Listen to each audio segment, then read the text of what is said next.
Shalom, saudara yang dikasihi Tuhan. Pesan pastoral pada hari ini berbicara mengenai gereja yang bertumbuh. Tuhan, pemilik gereja, menginginkan agar gerejanya bertumbuh. Gerejanya sehat, gerejanya bertumbuh. Dan untuk sebuah pertumbuhan gereja atau gereja yang bertumbuh, dibutuhkan beberapa hal. Yang pertama, Kristus adalah dasar satu-satunya. Ya, kita bisa membaca dalam surat Paulus kepada jemaat di Korintus, 1 Korintus pasal 3 ayat 11. Karena tidak ada seorang pun yang dapat meletakkan dasar lain daripada dasar yang telah diletakkan, yaitu Yesus Kristus.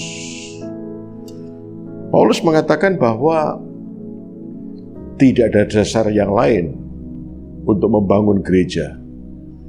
Gereja tidak dapat berdiri di atas landasan yang lain. Dasar satu-satunya adalah Kristus. Kristus yang telah mati karena dosa-dosa kita, namun Kristus juga yang telah bangkit dari antara orang mati.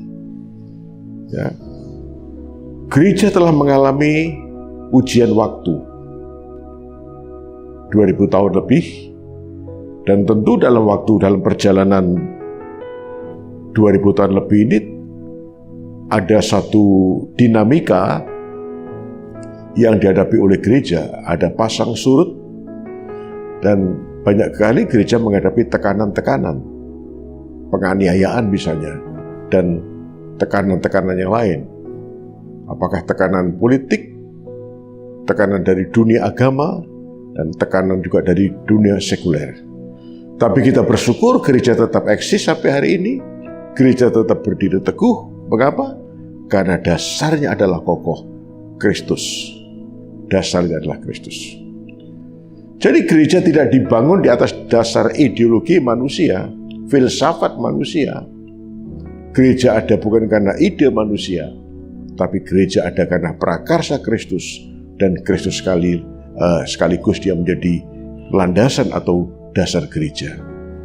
Maka Tuhan berkata bahwa di atas batu karang ini aku membangun jemaatku, dan pintu-pintu alam maut tidak akan dapat mengalahkan. Tidak ada satu kekuatan yang bisa mengalahkan gereja. Gereja tidak dapat dikalahkan dengan kekuatan politik. Gereja juga tidak bisa dikalahkan kekuatan senjata, kekuatan militer, kekuatan apapun. Karena Kristus bukan saja menjadi pendiri dari gereja, pemelihara dari gereja, tapi sekaligus dia adalah landasan fondasi dari gereja. Kita bersyukur. Yang kedua adalah tujuan yang jelas. Ya, gereja ada untuk sebuah tujuan. Ya, bukan sekadar iseng, tapi adalah sebuah tujuan. Dan jelas tujuannya dalam Injil Matius pasal 28, Markus pasal 16, kita juga melihat di sana amanat agung yang diucapkan oleh Kristus kepada gerejanya, yang diperintahkan oleh Kristus kepada gerejanya adalah supaya gereja pergi dan memberitakan kabar baik. Inilah. Jadi tujuan gereja bukan untuk dirinya sendiri, tapi gereja ada agar gereja juga menjadi partner Allah, partner dari Kristus, rekan kerja Kristus, untuk membawa kabar baik, membawa Injil ke seluruh dunia, ke seluruh bangsa-bangsa. Nah, inilah tujuan gereja. Ya, memang kita percaya bahwa Tuhan memberikan anugerah keselamatan, pengampunan dosa dan keselamatan diberikan kepada setiap orang yang percaya kepada gerejanya. Tapi gereja, tugas atau panggilan gereja bukannya stop di sana, tapi tugas dan panggilan gereja atau tujuan daripada gereja adalah supaya gereja boleh menjadi rekan kerjanya untuk memberitakan kabar baik kepada seluruh bangsa di dunia ini. Nah, ini yang seringkali tidak pernah disadari oleh gereja, ya. Sehingga gereja tidak berbuat apa-apa. Ya. Gereja tidak berbuat apa-apa. Anda perhatikan ketika gereja lahir, ya mereka hangat tinggal di Yerusalem, mereka bersekutu, mereka berdoa, mereka berinteraksi dalam komunitas atau komunitas yang di dalam saja, tanpa bisa berinteraksi kepada orang lain. Gereja begitu nyaman tinggal di Yerusalem. Padahal Tuhan menghendaki supaya gereja itu bukannya ada di Yerusalem, Yudea, Samaria, dan sampai ke ujung bumi. Ya, tapi sekali lagi gereja terlalu hangat, terlalu nyaman hanya tinggal di Yerusalem. Nah, sebab itu Tuhan izinkan penganiayaan. Ya.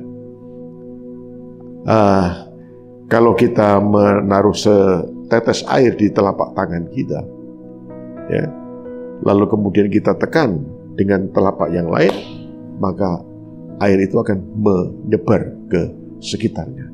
Nah, kira-kira seperti itu.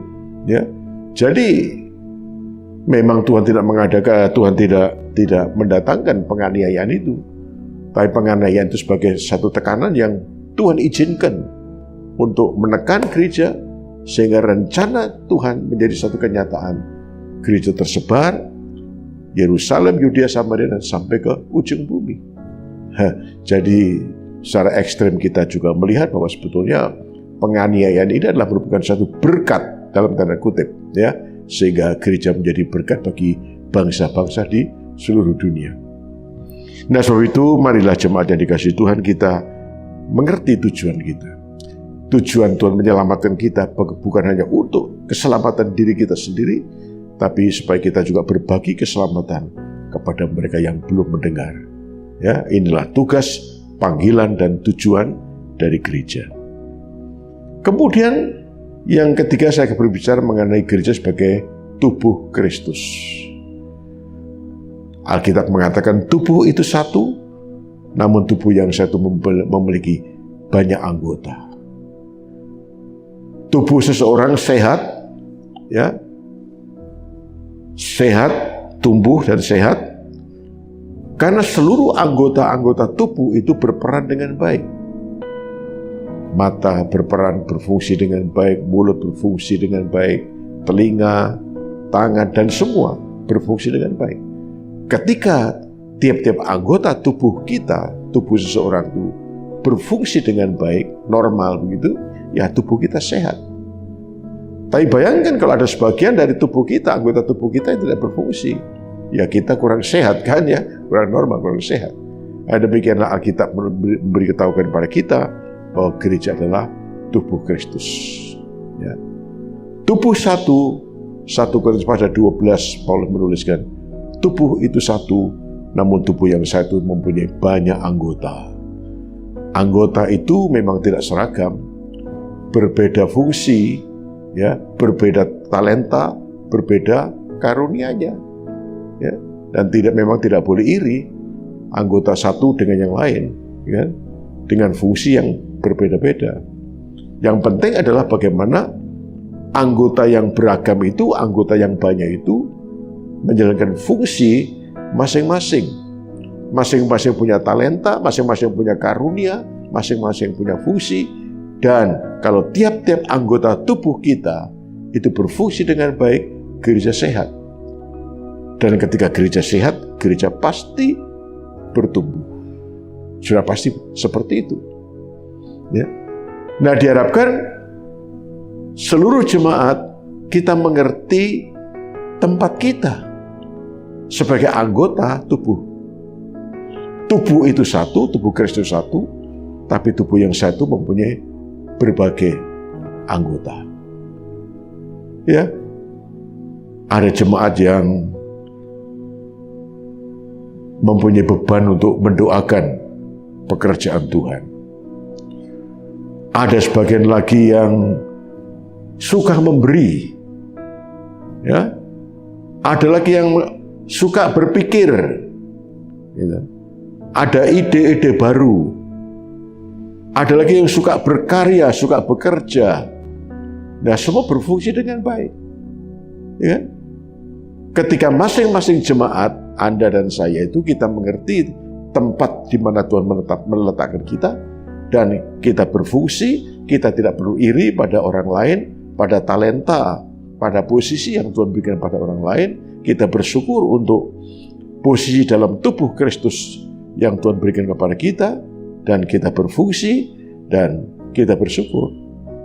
Dan kita bisa bayangkan ketika seluruh jemaat dengan berbagai talenta, berbagai karunia itu bekerja, bekerja sesuai dengan talentanya, bekerja sesuai dengan karunianya, yang tangan bekerja sesuai dengan fungsinya, mulut bekerja sesuai dengan fungsinya, mata bekerja juga sesuai fungsinya, dan seterusnya, maka gereja Tuhan akan sehat.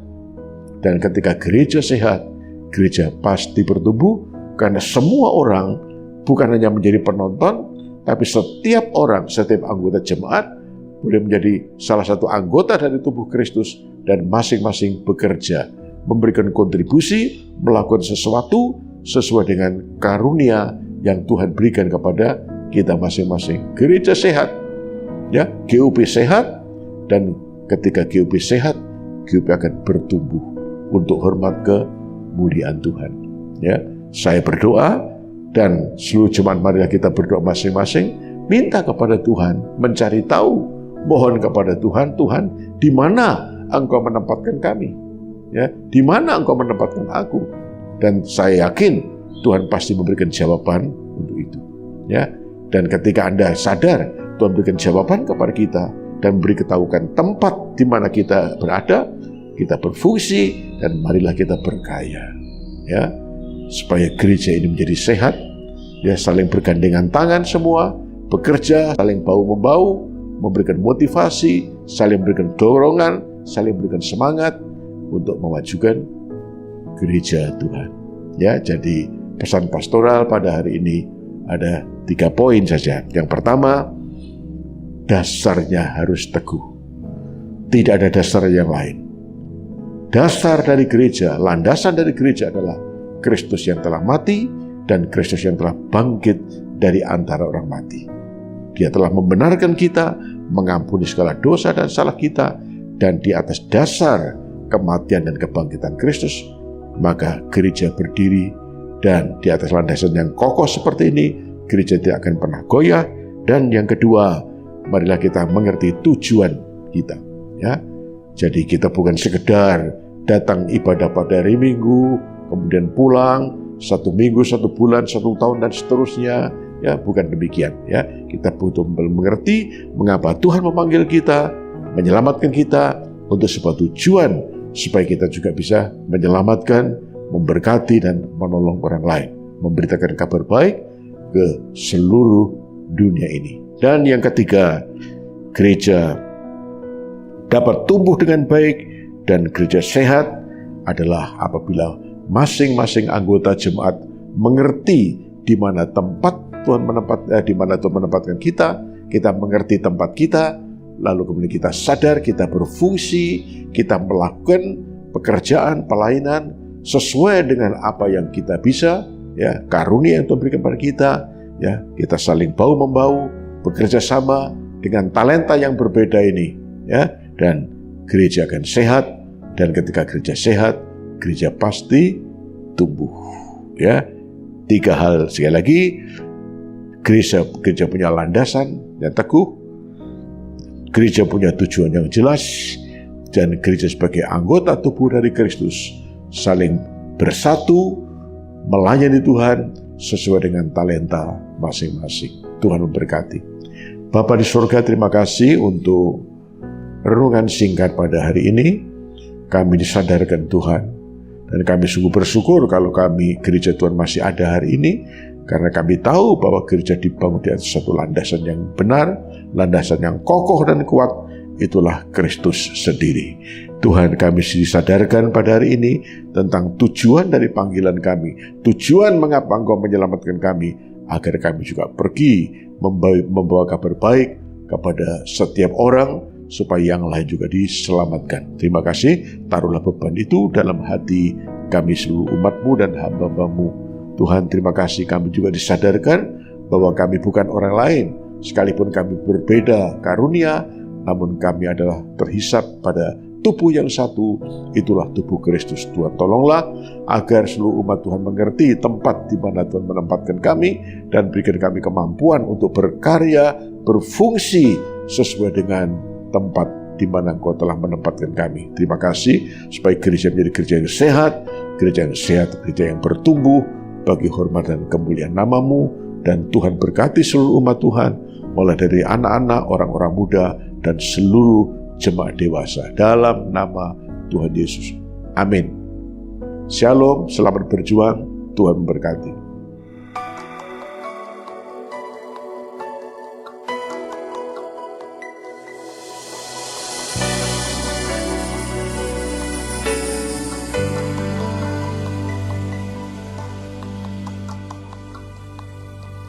Yesus, Kau kebenaran yang menyelamatkanku. Kau memberikanku hidup dan pengharapan.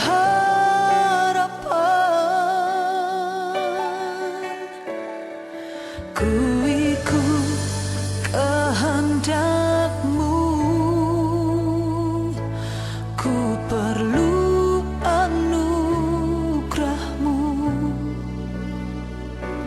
Ku nyatakan janjiku kepadamu.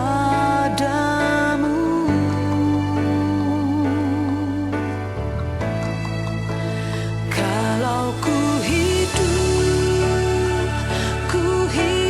bagimu, hatiku tetap menyembah-Mu. Dunia tak bisa menjauhkanku dari kasih-Mu. Selama ku hidup bagimu, mataku tetap memandang-Mu. Dunia tak bisa menjauhkanku dari kasih-Mu.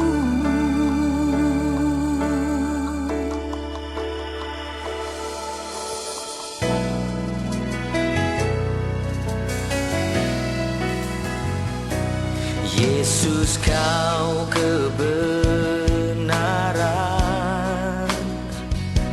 yang menyelamatkanku. Kau memberikanku hidup dan pengharapan.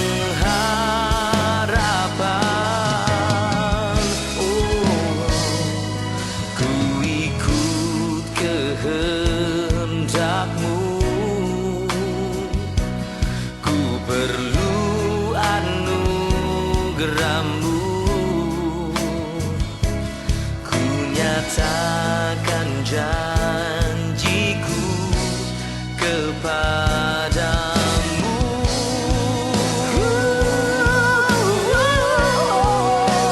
Kalau ku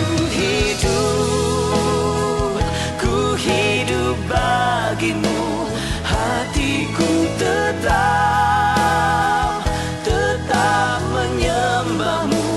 Dunia tak bisa menjauhkanku dari kasih-Mu.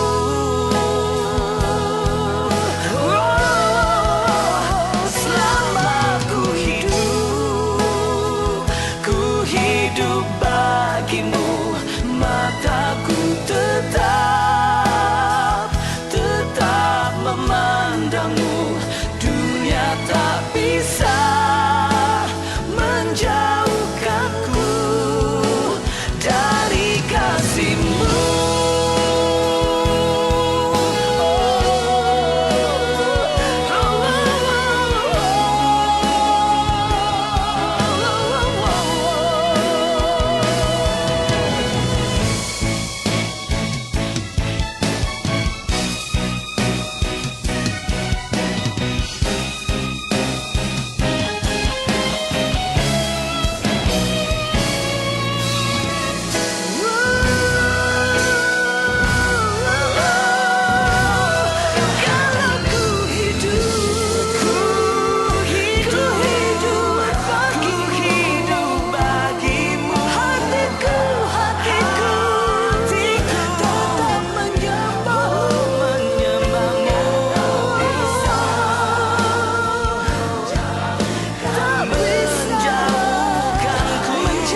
kasihmu.